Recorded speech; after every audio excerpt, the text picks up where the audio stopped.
ആരുടെ കയ്യിൽ നിന്ന് കാശ് വാങ്ങിക്കണ്ട, നമുക്ക് ആ സ്ഥലം വാങ്ങിക്കാം. എന്റെ കാശുണ്ട്. നിന്റെ കാശ് അച്ഛന്റെ എന്നെയാ വാങ്ങിക്കും. ആഹാ, ഫസ്റ്റ് ക്ലാസ്. എന്നാ പിന്നെ ഞാൻ ഈ മൂക്കിൽ മീശ കണ്ട വല്ല കാര്യമുണ്ടോ? ഇതാണ് ഈ ചേട്ടന്റെ കുഴപ്പം. അച്ഛനെ പറ്റി പറയുമ്പോ ചേട്ടൻ എന്താ ഇങ്ങനെ? എന്താന്ന് കുട്ടു, അമ്മായിയച്ഛന്റെ കാശോനുണ്ടാക്കിയ വീട്ടിൽ കിടന്നുറങ്ങിയാൽ എനിക്ക് ഉറക്കം വരുന്നില്ലടാ. നിന്റെ ചേട്ടൻ ചെറുപ്പമല്ലേ, സർവീസിലിരുന്നുകൊണ്ട് തന്നെ ഞാനൊരു വീട് വെച്ചു. അവിടെ ഞാനും എന്റെ തങ്കക്കുടവും പിന്നെ 1, 2, 3 പൊന്നും കുടങ്ങൾ, അത് നിന്റെ ഇഷ്ടം പോലെ. ആ വീടിന്റെ പാല് കാച്ചിന് നമുക്ക് നിന്റെ അച്ഛനെ ക്ഷണിക്കണം. അല്ലാതെ ഞാൻ പോയി നിന്റെ അച്ഛനോട് കാശ് ചോദിച്ചാൽ പിന്നെ ഞാൻ നിന്റെ കഴുത്തിൽ കെട്ടി ഈ താലിക്ക് എന്ത് വിലയടകുന്ന? പിന്നൊരു കാര്യം, എല്ലാരും ഇരിക്കുമ്പോ ഇനി എന്റെ അച്ഛനെ കളിയാക്കി വിളിക്കരുത്. അത് ന്യായം. ആരും ഇരിക്കുമ്പോ ഇനി ഞാൻ കളിയാക്കത്തില്ല. പക്ഷെ ഒറ്റയ്ക്ക് ഇരിക്കുമ്പോ നിന്റെ അച്ഛനെ സ്വല്പ കളിയാക്കിയില്ലെങ്കിൽ എനിക്കൊരു സുഖമില്ലടാ കൂട്ടാ. അപ്പോ മക്കളുടെ അച്ഛന്റെ പേരെന്തുവാ? അഴിമതി നാരായണപിള്ള. അല്ല, സൈക്കിൾ ഇടിച്ചു എന്നുള്ള നേരാണോ? സൈക്കിൾ ഇടിച്ചത് നേരാ, പക്ഷെ കുറുകെ ചാടാൻ പറഞ്ഞതാരാ? കുട്ടിയെ ആശുപത്രിയിലാക്കിട്ട് ഞാൻ അന്വേഷിച്ചു. നിങ്ങൾ ഇങ്ങനെ സംസാരിച്ച് വഷളാക്കാതെ. അല്ല, കുട്ടിക്ക് എന്തെങ്കിലും മാരകമായ പരിക്ക് വല്ലതും ഉണ്ടോ? എന്തോന്നാണ് രാവിലെ മാരകമായ പരിക്ക്? എല്ലാത്തിനും ഒരു നീക്കുവെക്കില്ലേ? താനൊരു കാര്യം ചെയ്തോ? ഇടിച്ചു, കൊച്ചിനെ ആശുപത്രി കൊണ്ടാക്കണ്ടേ? അത് ചെയ്തോ? എനിക്കോട്ടോ സമയമില്ല. ഞാൻ ചന്തന്ന് മീനും വാങ്ങിച്ചോണ്ട് അവിടെ ഒന്നടിക്കുമ്പോ എല്ലാം റെഡിയാണോ? താൻ പോയില്ലെങ്കിലും സാരമില്ല. ആ കൊച്ചിനെ ആശുപത്രി കൊണ്ടാക്കാൻ വേണ്ട എന്താന്ന് വെച്ചാൽ അങ്ങോട്ട് കൊടുക്ക. 4 ഞാൻ കൊടുക്കത്തില്ല. സൈക്കിളെ വന്ന് ഇങ്ങോട്ട് ഇടിച്ചതും പോരാ, ഞാൻ കാശ് അങ്ങോട്ട് കൊടുക്കണോ? എന്നാലേ ഒരു കാര്യം ചെയ്യ്, താൻ പോണ്ട, അവിടെ നില്ലേ. ഞങ്ങൾ ഈ സെക്ഷനൊക്കെ ഒന്ന് കുത്തിപ്പൊക്കി ഏതാണ്ടെന്ന് നോക്കട്ടെ, അല്ലെങ്കിൽ ഏമാൻ വരട്ടെ. താൻ പോണ്ട കേട്ടോ.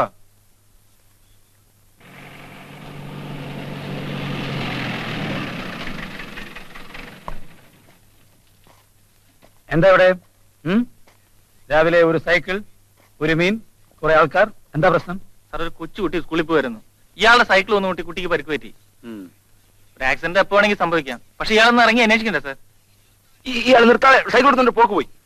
ഞങ്ങൾ പിടിച്ചോണ്ട് വരുമായിരുന്നു. എന്താടോ, തന്റെ സൈക്കിളാണോ തട്ടിയത്? അതെ. കുട്ടി ഇപ്പോൾ ഉണ്ട്? കുട്ടി ആശുപത്രിയിലാക്കി. എന്ത് മുറിവുണ്ട്? മുറിവ് സാരമില്ല. 50 രൂപ ഓർഡറേ. ഒരു 25 രൂപ ഓർഡറേ. താൻ ആരാ ചെയ്യാൻ? ഞാൻ യൂണിയന്റെ. നിങ്ങളുടെ ആരായാള്? നിങ്ങളുടെയോ? എന്റെ ആരും അല്ല. അങ്ങനെ ആയാ ഓടോ. അല്ല, ഒരു ഒത്തുതീർപ്പ്. 50 രൂപ ഓർഡറേ. സാറേ, കുട്ടി ഇങ്ങോട്ട് വന്ന് ഇടിച്ചതാ.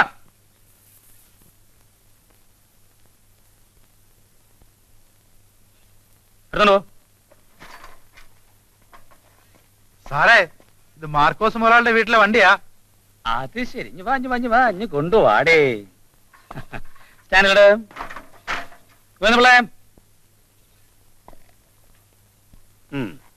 ഇത് മാർക്കോസ് മുതലാളിയുടെ വീട്ടിലെ വണ്ടിയാണ്. അപ്പൊ അതിന്റെ 2 വീലിലും കുറച്ച് കാറ്റ് കാണണം. അതങ്ങഴിച്ചുട്ടേര്.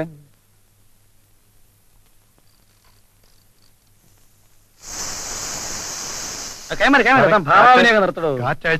കാറ്റങ്ങ് പോയി കിട്ടിയാൽ വലിയ മനസമാധാനം. എടുത്തോ, എടുത്തോണ്ട് പോടോ.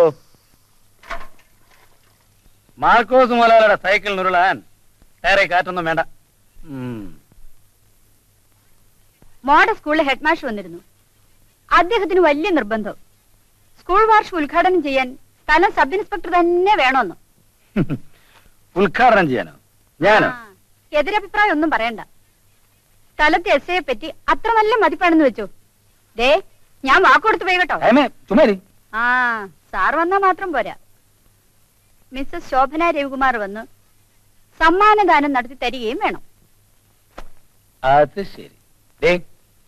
അപ്പൊ നീയാണ് ഇതെല്ലാം തിരികെ കണ്ടു ചേച്ചി. ഞാൻ പറഞ്ഞില്ലേ, ഞാൻ പറയില്ല, ചേച്ചി പറയണമെന്ന്.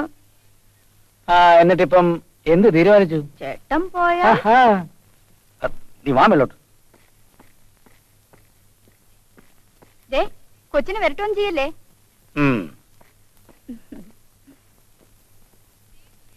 തീർച്ചയായും വരും. അതിനാ ഈ ചൂടൊക്കെ.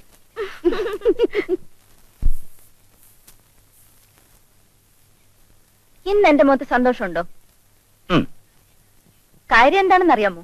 കാര്യം എന്തുവാ? നീ ചിലപ്പം സമ്മാനം നടത്താൻ പോയതിന്റെ ആയിരിക്കും. അല്ല, നീ വന്നേ. ഓഹോ, അത് ശരി. എപ്പോ വന്നിട്ട് പോയി നാരായണുള്ള സാറ്? അച്ഛനോ? ഓ, അദ്ദേഹം ചിലപ്പോ ഷൈൻ ചെയ്യാൻ കൊണ്ട് വെച്ചിട്ട് പോയതായിരിക്കും. അച്ഛൻ തന്നൊന്നുമല്ല, പിന്നെ മാർക്കോസ് മുതലാളി. മാർക്കോസ് മുതലാളി അയാളെപ്പോ ഒന്നൂടെ? ഒരു 4 മണിയായപ്പോ മാർക്കോസ് മുതലാളിയും ഭാര്യയും ഇവിടെ വന്നു, സബ് ഇൻസ്പെക്ടറെയും ഭാര്യയും കാണാൻ. എന്നിട്ട് എന്നോട് പറഞ്ഞു സമയം കിട്ടുമ്പോഴൊക്കെ അവിടെ ചെല്ലാൻ. പോകുന്നതിന് മുമ്പ് ഡ്രൈവറോട് പറഞ്ഞു ഇതെടുത്തൂടെ വെച്ചേക്കണമെന്ന്. പിന്നെ ചേട്ടനെ കണ്ട് സംസാരിച്ചോളാന്ന്. ഇങ്ങനെയാണെങ്കിൽ എസ് ആയ കൊള്ളാം.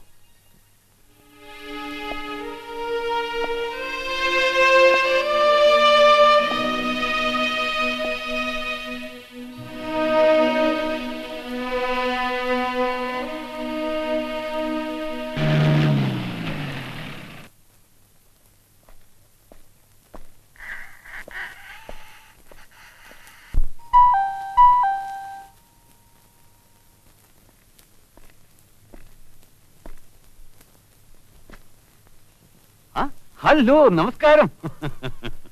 വീട്ടിൽ വന്നു എന്നറിഞ്ഞു? അതെ, വന്നിരുന്നു. നമ്മൾ തമ്മിൽ നേരിട്ട് പരിചയപ്പെട്ടിട്ടില്ലല്ലോ. സാധാരണഗതിയിൽ ഇങ്ങനെയുള്ള ആൾക്കാർ ഇവിടെ വന്നാൽ സ്നേഹം കൊണ്ടോ ബഹുമാനം കൊണ്ടോ എന്നെ വന്ന് കാണാറുണ്ട്. അല്ല, അതിനുള്ള അവസരങ്ങൾ ഉണ്ടായിട്ടില്ലല്ലോ. എനിക്ക് താങ്ക് യു. ഇപ്പോൾ ഒരു മതിയായ കാരണം ഉണ്ടായതുകൊണ്ടാണ് നാം തമ്മിൽ കാണാനിടയായത്. നിങ്ങളെ പോലെ ചില ആൾക്കാരെ എനിക്കറിയാതെ ഉള്ളൂ. നമ്മുടെ DIG സദാശിവൻ നായരില്ലേ? അതെ, അദ്ദേഹം ഇപ്പൊ എറണാകുളത്താണല്ലോ. ഇവിടെ ആയിരുന്നല്ലോ. പുള്ളി എപ്പോഴും ഇവിടെ വരാറുണ്ട്. ഉള്ളപ്പം മാത്രമല്ല, ഇവിടുന്ന് സ്ഥലം വിട്ടു പോകുന്ന ഏത് പോലീസ് ഉദ്യോഗസ്ഥനായാലും ശരി എന്നെ മറക്കാറില്ല. ഇതുവഴി ഒന്ന് പോകുമ്പോൾ കാറൊന്ന് വളച്ചു കയറ്റിയത് അല്പം കുശം പറഞ്ഞേ പോകാറുള്ളൂ. നമ്മുടെ CI ഇല്ലേ, എന്താ പേരും മറന്നുപോയി, മിസ്റ്റർ അലക്സാണ്ടർ. അലക്സാണ്ടർ, ആ പൊണ്ണ തടിയൻ എന്നെ മർക്കോച്ചായ എന്ന് മുഴുവൻ വിളിക്കില്ല. അതൊക്കെ ശരിയാണ് മിസ്റ്റർ മാർക്കോസ്. പക്ഷെ ഞാനിപ്പോ വന്നത് ഒരു പരാതി ബോധിപ്പിക്കാനാണ്. ഒരു പോലീസ് ഇൻസ്പെക്ടർ എന്നോട് പരാതിപ്പെടാനോ? അതെ, എന്റെ ഭാര്യയെ ദുശീലം പഠിപ്പിച്ചതിന്. ഞാനില്ലാത്ത അവസരത്തിൽ ആരും എന്റെ ഭാര്യയ്ക്ക് സമ്മാനം കൊടുക്കുന്നത് എനിക്കിഷ്ടമല്ല.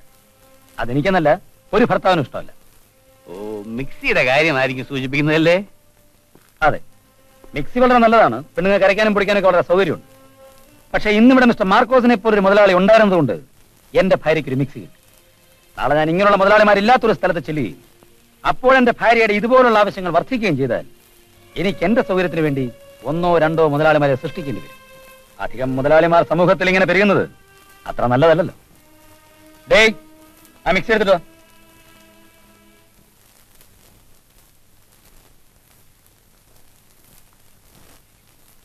തെറ്റിദ്ധരിക്കണ്ട, ഇവിടെ ഇഷ്ടം പോലെ മിക്സി ഉള്ളതാ. ഇവിടെ ഇഷ്ടം പോലെ മിക്സി ഉണ്ടെന്നുള്ളത് നിങ്ങളുടെ കാര്യം. ഇവിടേക്ക് ആവശ്യമില്ലാത്ത സാധനങ്ങൾ സൂക്ഷിക്കാനുള്ള ഗോഡൌണൊന്നും അല്ലല്ലോ എന്റെ വീട്. പിന്നെ എന്റെ തൊഴിൽപരമായ കാര്യങ്ങൾക്ക് ഈ നാട്ടിലെ നിങ്ങളെപ്പോലുള്ള വലിയ വലിയ ആൾക്കാരുടെ സഹകരണം എനിക്ക് ആവശ്യമാണ്.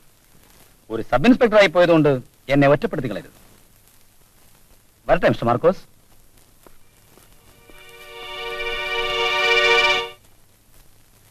ബഹുമാനപ്പെട്ട അധ്യക്ഷനും സഭാവാസികൾക്കും എന്റെ വിനീതമായ നമസ്കാരം എന്ന് പറഞ്ഞിട്ട് തൊഴണം. ഇങ്ങനെ ഇങ്ങനെ. എന്റെ മുന്നിലിരിക്കുന്ന കൊച്ചുകുട്ടികളായ നിങ്ങൾ നവമുകുളങ്ങളാണ്. നവമുകുളങ്ങൾ മൊട്ട്, പൂമൊട്ട്. ശരി, എന്നാ പിന്നെ പോകണ്ട പറഞ്ഞ പോലെ. പോരാ. പോരാ പോരാ. ശരി. നിങ്ങളാണ് നാളത്തെ ഭരണയന്ത്രം തിരിക്കേണ്ടവർ. എന്തോ യന്ത്രം? ഭരണയന്ത്രവും? എടി, ഇത്രയും നാളായിട്ട് ഞാൻ ഇതേവരെ യന്ത്രം കണ്ടിട്ടില്ലല്ലോ. എവിടാ ഇതിരിക്കുന്നത്? വേണ്ട, കളിയാക്കൽ കുറച്ച് കൂടുതലാണ്. ഇവിടെ വരാനും നിങ്ങളെ കാണാനും സാധിച്ചതിൽ എനിക്ക് വളരെ സന്തോഷമുണ്ട്. എന്റെ സംസാരം ദീർഘിപ്പിച്ച് ഞാൻ നിങ്ങളെ മുഷിപ്പിക്കുന്നില്ല. ഈ വാർഷികം ഞാൻ ഉദ്ഘാടനം ചെയ്തോളൂ. ഇനി ഞങ്ങൾ നോക്കി വായിച്ചാ പോരടി. പോരെ. ദൈവമേ, ഓരോ തലയെഴുത്താലോചിക്കുക. പഠിച്ചിരുന്ന കാലത്തോ നമ്മളൊന്നും കാണാൻ പഠിച്ചിട്ടില്ല. ഇപ്പോഴായിരിക്കും. ബഹുമാനപ്പെട്ട അധ്യക്ഷനും സഭാവാസികൾക്കും നമസ്കാരം. നീർക്കോലി കഴിവരുടെ മോനെ, നീ കണ്ടവന്റെ പുരയിടത്തിൽ കയറി തേങ്ങയിടും. ആരാ പറഞ്ഞ കണ്ടവന്റെ? എന്റെ അമ്മയുടെ പുരയിടോ? ആഹാ, എന്ന് നീ പറഞ്ഞാ മതിയോ? കണ്ടവന്റെ പുരയിടോ നിങ്ങൾ പറഞ്ഞാ മതിയോ? പിന്നെ ആണോടാ അസുര കുരുന്നേ, അടിച്ച് നിന്റെ തൊലി വിരിച്ച് ഞാൻ നിന്നെ വിട്ട. എന്താ പിള്ളേ രാവിലെ ചൂരിലൊക്കെ ആയിട്ട്? അയ്യോ, ഇതൊന്നും ഏശത്തില്ല സാറേ. ഇതാ കണ്ടില്ലേ, ആകപ്പാടെ 4.5 ഇഞ്ചേ ഉള്ളൂ മൊത്തം. 7 ഇഞ്ച് നീളമാവന്റെ നാക്കിന്. അടുത്ത പുരയിടത്തിൽ കയറി തേങ്ങ ഇട്ടിട്ട് ഇവിടെ പോലീസ് സ്റ്റേഷൻ വിളിച്ചുകൊണ്ടിരുന്നപ്പോ അവൻ എന്നെ നിയമം പഠിപ്പിക്കാൻ വരുന്നു. അവനകത്തേക്കൂടെ ഇത് ചൂരല ചെല്ല അകത്തിരിക്കുന്ന തോക്ക ചെല്ലടാ.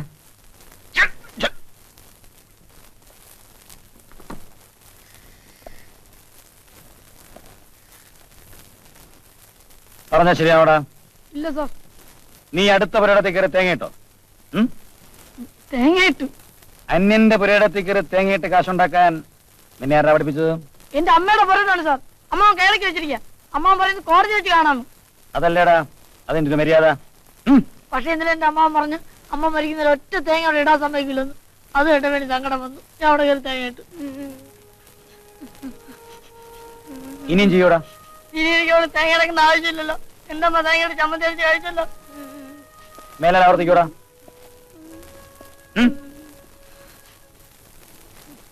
വീട്ടിൽ പഠിക്കടാ. പോടാ.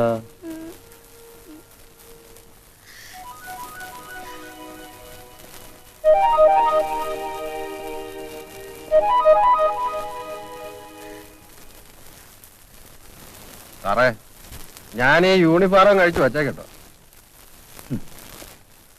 എന്താ പിള്ളേ ഇന്ന് അത്ര കൃഷ്ണൻ തോന്നുന്നുണ്ടോ? അല്ല ഇതിട്ടോണ്ട് സാറ് ഒന്നും അങ്ങോട്ട് ചെയ്യാനും സമ്മതിക്കില്ല. പിന്നെ വെറുതെ തേങ്ങ മോഷ്ടിച്ചെന്നല്ലേ ഗോപിപ്പിള്ള കേട്ടുള്ളൂ? അത്രേ ഉള്ളൂ. എന്തിനാ മോഷ്ടിച്ചെന്നറിയാമോ? ഇല്ല. അന്വേഷിച്ചോ? അത് പിന്നെ നമ്മുടെ സെക്ഷൻ അല്ലല്ലോ. എല്ലാം നമ്മുടെ സെക്ഷനാ ഗോപിപ്പിള്ളേ. സാഹചര്യങ്ങൾ കൂടി കണക്കിലെടുത്തിട്ട് വേണം കുറ്റകൃത്യത്തിന്റെ ഗൗരവം നിശ്ചയിക്കാൻ. നമ്മളവനെ പിടിച്ച് 2 തല്ല് തല്ലിയാൽ അവൻ കരഞ്ഞെന്നിരിക്കും. പക്ഷെ ഇപ്പോഴും അവൻ കരഞ്ഞു. ഞാൻ തല്ലിയോണ്ടല്ല, അവൻ ചെയ്ത തെറ്റിന്റെ ഗൗരവം മനസ്സിലാക്കിയതുകൊണ്ട്. നാം ആ ഗൗരവം മനസ്സിലാക്കി കൊടുക്കണം. അതാണ് പോലീസ്. സാർ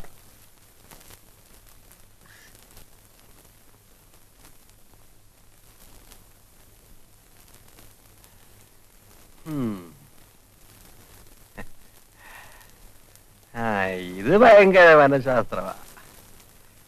കഴിഞ്ഞ 10-30 വർഷ കാലത്തിനിടയ്ക്ക് ഞാൻ ആദ്യമായിട്ട് കേൾക്കുക.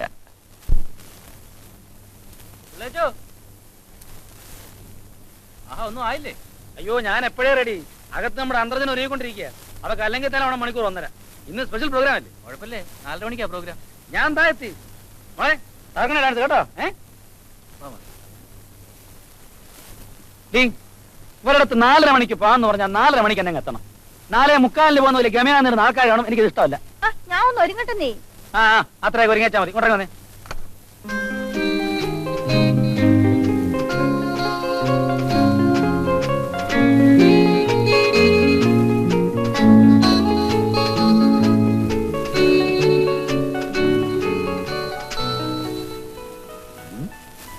മക്കളിത് എവിടെ പോണ്?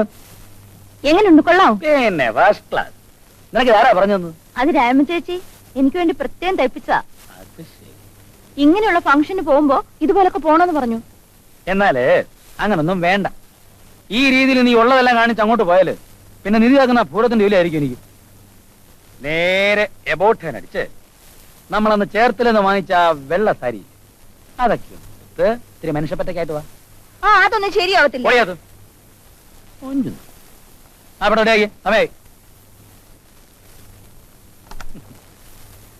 ഒരു പൊതുവേദിയില് മാന്യമായ സ്ഥാനം കൊടുത്തപ്പോ ഒട്ടനെ അവിടെ അഴിമതിയുടെ ഗുണം കാണിച്ചു.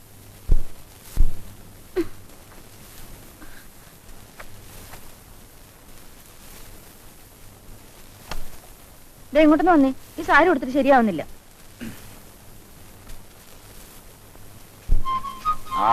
ഇപ്പൊ എന്ത് ഭംഗിയാടി നിന്നെ കാണാൻ. ഈ സാരിയുടെ താഴെ ഒന്നും ശരിയായിട്ടില്ല. ഒന്ന് വലിച്ചിട്ടേ. ഞാൻ വലിച്ചിടാം. മതിയോടി? പോരാ. മതിയോ? പോരാന്നേ. സ്ഥലം സബ് ഇൻസ്പെക്ടർ ആയതൊക്കെ ചെയ്യുന്നത്. നിന്റെ ഒരു സമയം കുഞ്ഞുങ്ങളെ